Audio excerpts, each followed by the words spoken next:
So this week we've had a lot of fun, just sort of demystifying a lot of the stuff in the soapy world, hopefully helping you, all the things. But we've been doing that over, me pouring and doing weird stuff in a manner other than intended with bars that you may know and love because I probably have done them on the channel before without really talking about them.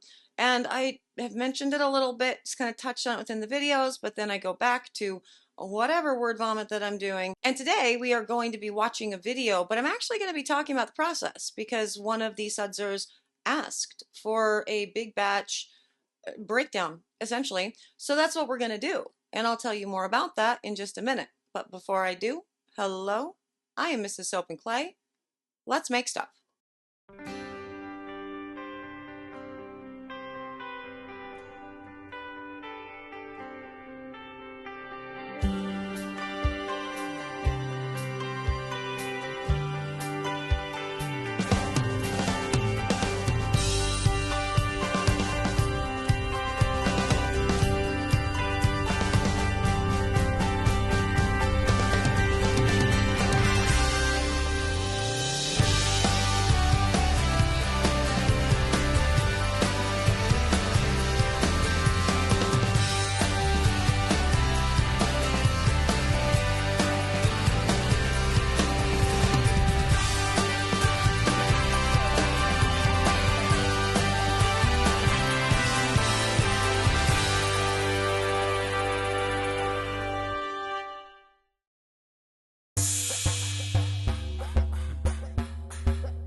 How's it going, sudsers? Welcome back to the channel. You are at Soap and Clay, where we make all the soapy things.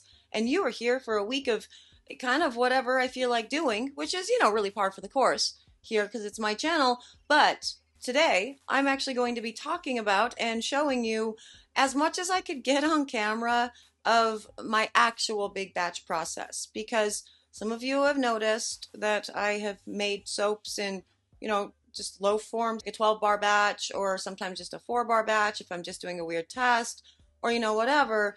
But you know that I do make them in big bulk, in actuality off camera. And so one of the sudsers had asked about that, and I've tried to do this filming before. I remember one video from like year one that was like really kind of embarrassing, honestly. The footage and the filming was kind of bad.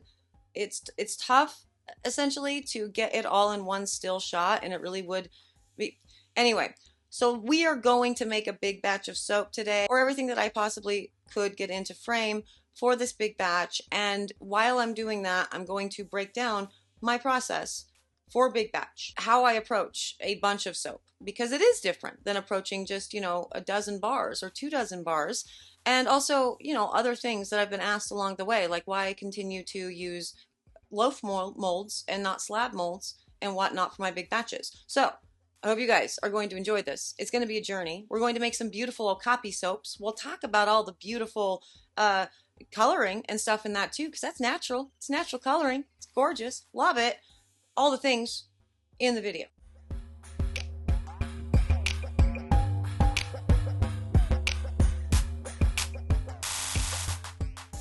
Okay, so today we are doing a big batch, and this particular big batch is not a huge batch, but it's kind of what I could manage to get on film. It's kind of hard, when my regular big molds are longer than the counter is wide, and so that it's all a thing. Anyway, it's going to be 200 soaps that I'm going to show you today, which is about 700 ounces of oil in total for the entire batch. And this particular soap is the Okapi soap that is a custom order for A Drop in the Ocean. You can find them at adropintheoceanshop.com.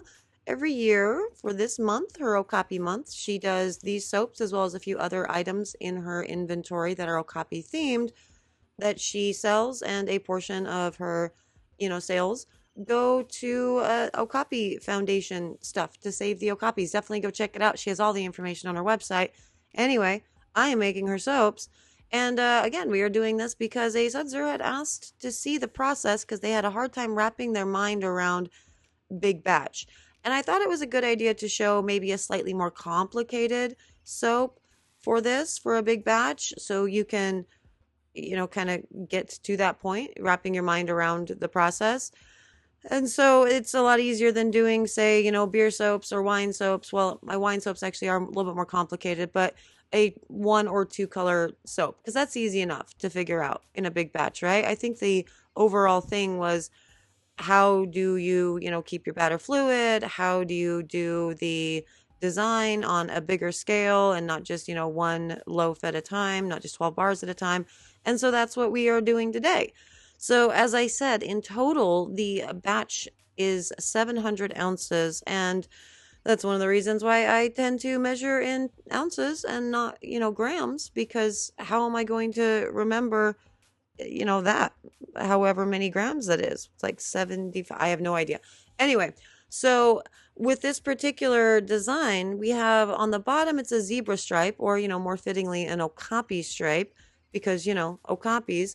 And so that's half of the bar. I want half of the bar to have the reddish brown and white stripe poured on an angle, and then the other half, the top half, to be the solid red and brown. And so since I knew that, what I went ahead and did for, big batch version of this is I split that total oil and lye solution in half. And so of the 700 ounces, I am using 350 ounces of the coconut oil and half of the lye solution.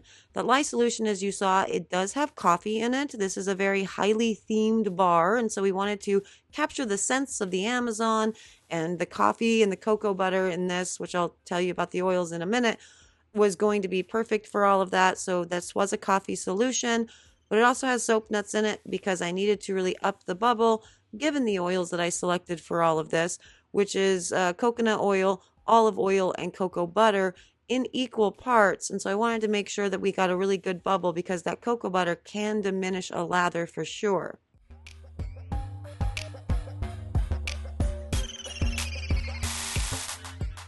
So yeah, basically equal parts with coconut oil, olive oil, and the cocoa butter. And as I said, I split the batch in half for this. And from that one half, so the 350 ounces, I then split that in half again to color one portion of it brown and one portion of it white. Now the white is no coloring. It's just the kaolin clay that I put into every batch of soap. And the brown is actually, we have elkanet within all of this, as well as the Indian madder and a little bit of rhubarb root, because I am obsessed with rhubarb root these days.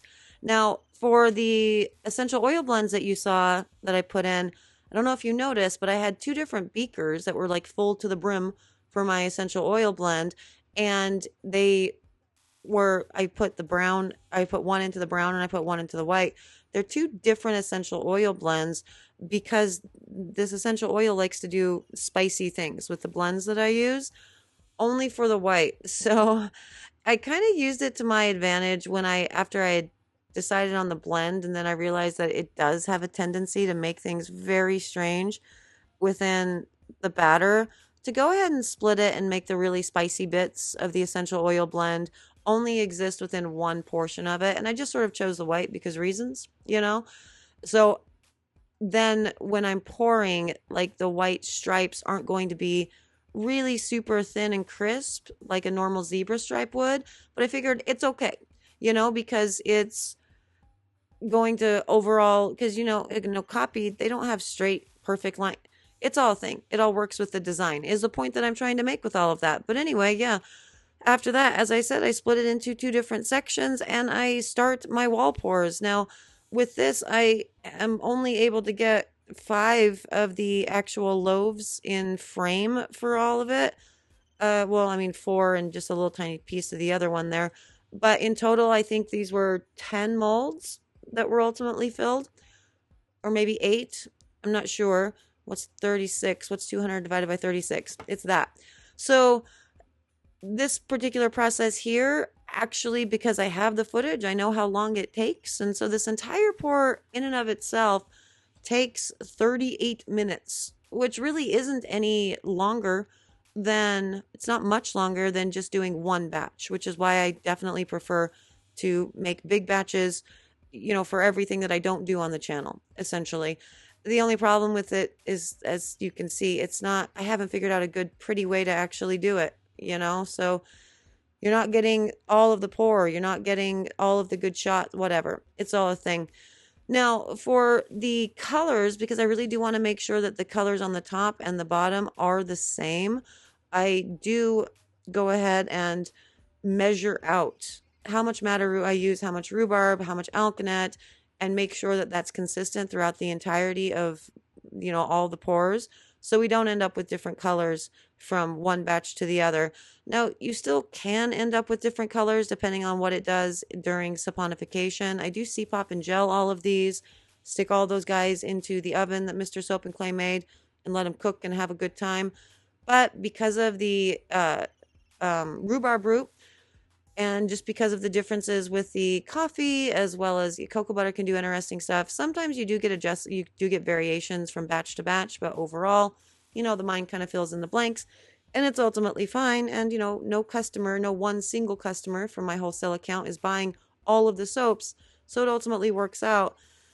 Now, with this particular pour, as you see right here, by the time I was done with the, bottom stripes or whatever, the lye solution that I had made, so the remaining lye solution for the remaining 350 ounces of oil, it was cooled and ready to go.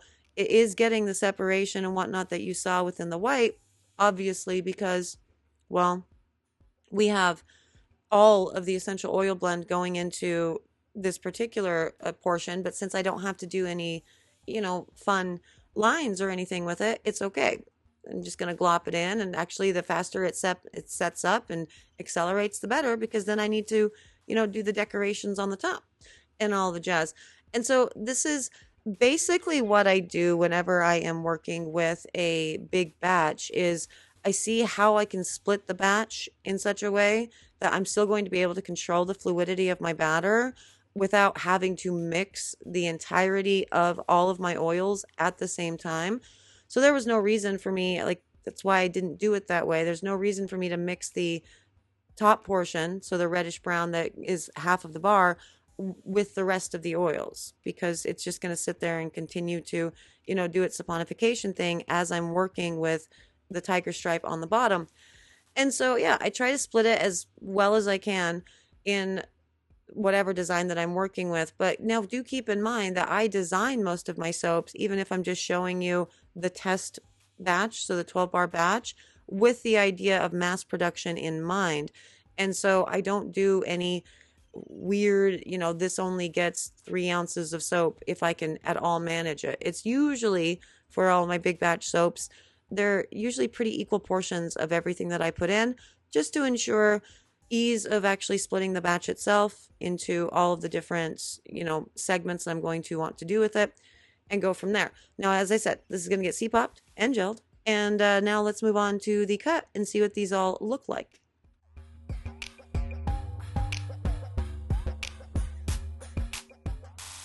Now, I get a lot of questions about, my big batch process and whatnot, and easily the one that I get the most is why I didn't go into slab form and then, cut these bars with, the horizontal cutter and, whatever.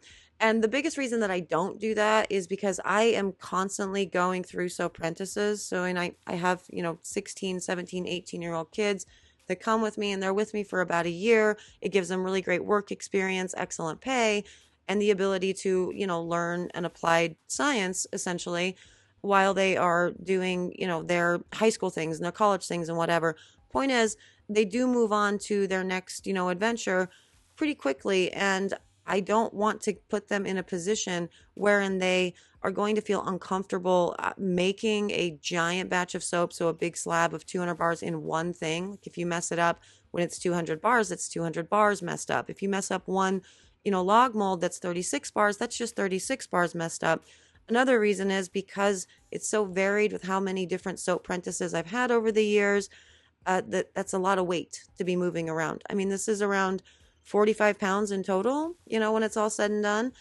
And that's a lot of weight to move around. And so I want to make sure that I'm not setting up any of the soap apprentices for failure and give them comfortable sizes, and so they continue to move up before they even get into this size mold for almost a year before they get to this point. That is really the biggest reason why I don't do that. The other reason is I really like decorative tops and putting funny stuff on it, and I don't like the idea of having to measure out exactly where the cuts are going to go in a slab to then create my loaves, so that I don't measure. And so that's another reason. And another reason is I like doing weird, angled stuff, and I don't think I can really do that very well within a slab. So there's my reasonings for not doing that. But yeah, overall, as you can see, all of these different soaps, absolutely gorgeous. That's a big batch, kind of how I do the thing, how I logic it out in my brain, kind of how it makes sense to me. But let me know how you do big batch and if this makes sense to you, or if I just further confused you more, which I am also good at. But there's Okapi soaps, and they're awesome. And there it is, how I approach big batch soap making and some gorgeous Okapi soaps as the end result of that. And if you're interested in the Okapi soaps, yeah, you can get them at a dropintheoceanshop.com. This is her Okapi month. It is her fundraiser. It's a very cool program that she's doing. Go check out A Drop in the Ocean. She's amazing. You know her, you love her. Been talking about her forever. Go check out some Okapi soaps. Support a good cause, for sure. For those of you who found that interesting and enjoyable, good. Hey, I'm glad. Thank you for letting me do it and being fine with it being a little bit weird. But yeah, thanks to the Sudzer who asked for it too. I don't remember if it was Rissa or maybe it was B. I really don't remember. But like I said, when the Sudzers want something, the Sudzers get something. So there it is. I've got so many things to do. I wish I could fill you all in on all of my moments right now, but I don't have time. And people still don't like it when I tell you things in here. So again, we need to schedule a live, and I can tell the members because they give a crap. Sudzers, members, people, thank you for giving a crap. I certainly give a crap about you. All of the craps. I certainly appreciate it, and I really appreciate you and everything that you were doing and all of your joys and successes and, bad stuff and maybe not successes. I love you all, wrapping you in the biggest of Sudzer hugs. I will see you guys all in a few days for another week, another round of, I think, Project Soapway. But regardless, it'll be fun. Soapy fun. Bye.